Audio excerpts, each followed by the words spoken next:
episodul anterior am făcut o floricică folosind această tehnică numită quilling. Astăzi vom încerca să o integrăm într-un design nou. Data trecută, dacă vă mai aduceți aminte, am făcut această floare din formele acestea, dar haideți să vedem cum le punem împreună. Ce avem două forme de genul acesta, adăugăm puțin lipici.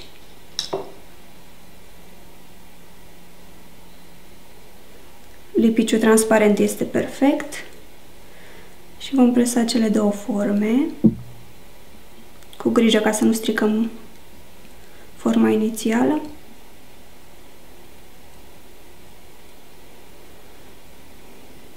Așa.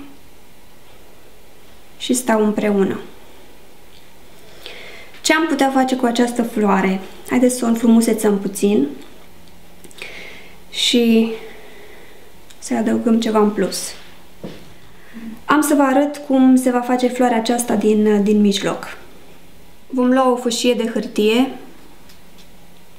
Aceasta va fi dimensiunea necesară, cam un sfert din dimensiunea unei foi A4 și o vom tăia, dar nu până la capăt.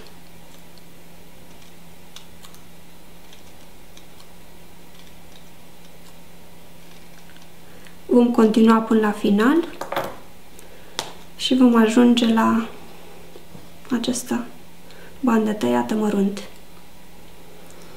Fiindcă în interiorul florii vom avea nevoie de o culoare, ceva contrast, vom adăuga o fâșie de galben, pus puțin lipici și presăm fâșia de culoare galbenă sau puteți folosi și altă culoare dacă doriți. Lăsăm puțin să se usuce. Așa. Data trecută vă spuneam despre această ustensilă.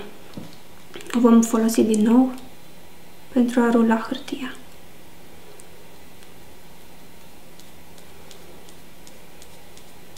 Acesta este mijlocul florii. Cu atenție.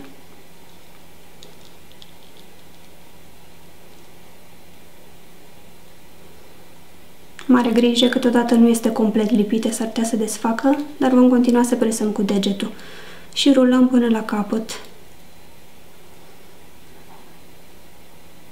Iar la final încă puțin lipici.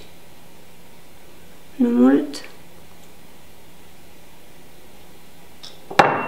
Și presăm. Așteptăm câteva secunde.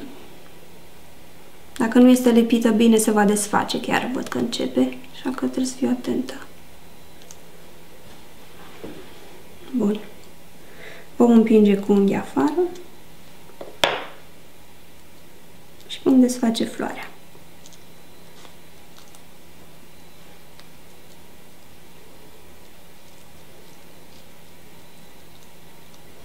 Uitați ce minunăție!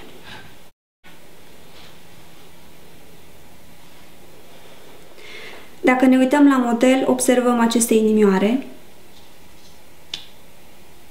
Să vedem cum le putem face. Luăm din nou o fâșie de hârtie. Aceasta o vom împărți în 4.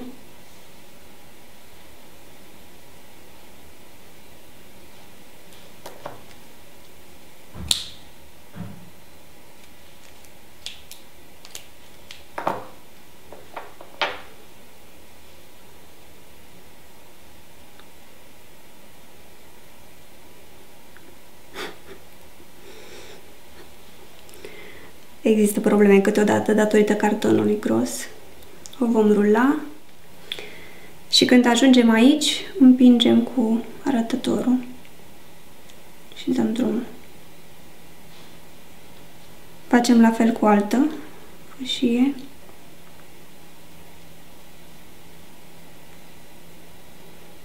Așa. Haideți să facem inimioara.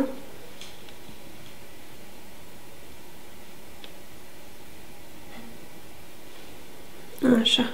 Ca să atașăm la floarea inițială, ne vom întoarce la modelul pe care deja l-am făcut.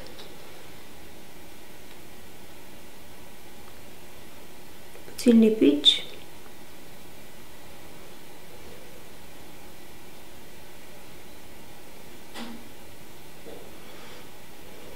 Și la cealaltă la fel.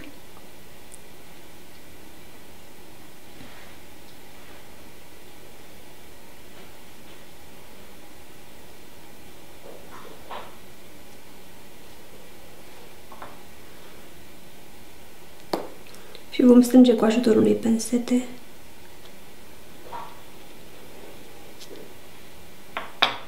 Haideți să vedem ce trebuie să facem mai departe. Una dintre aceste două. Toate care le vedeți sunt separate. Și am să vă arăt cum se face una singură în câteva secunde. Vom avea nevoie de încă o fâșie de hârtie de felul acesta. Și să zicem că vom tăia aproximativ jumătate.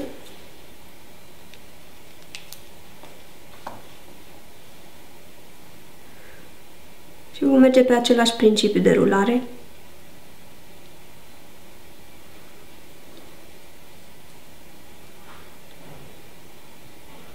Mai că aici din nou împingem.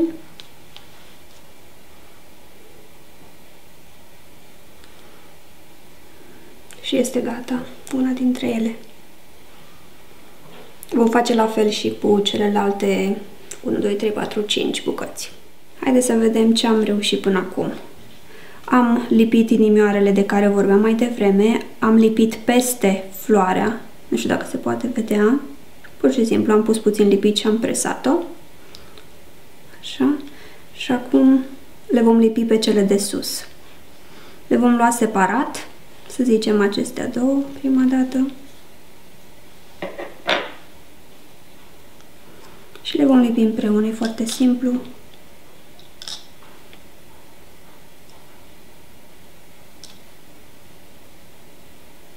Le vom presa.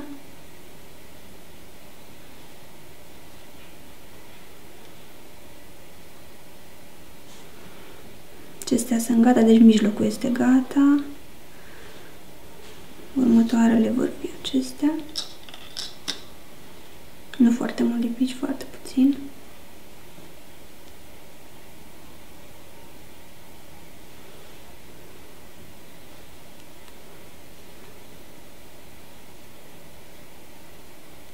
Și observați că am tras-o puțin în spate. Așa. Și pe cealaltă.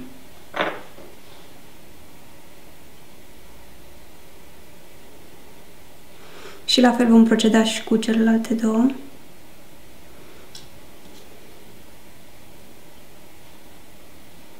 Uitați cum am lăsat marginea, deci am lăsat puțin mai jos ca să arate mai special, mai altfel.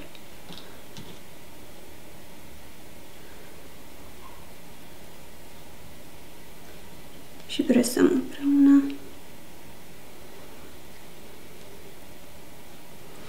Pentru a le lipi pe hârtie, vom proceda foarte simplu. Se va pune lipici pe fiecare latură în parte, după care o vom așeza pe foaie. Trebuie să presați cu degetele, dar foarte ușor, pentru a se lipi.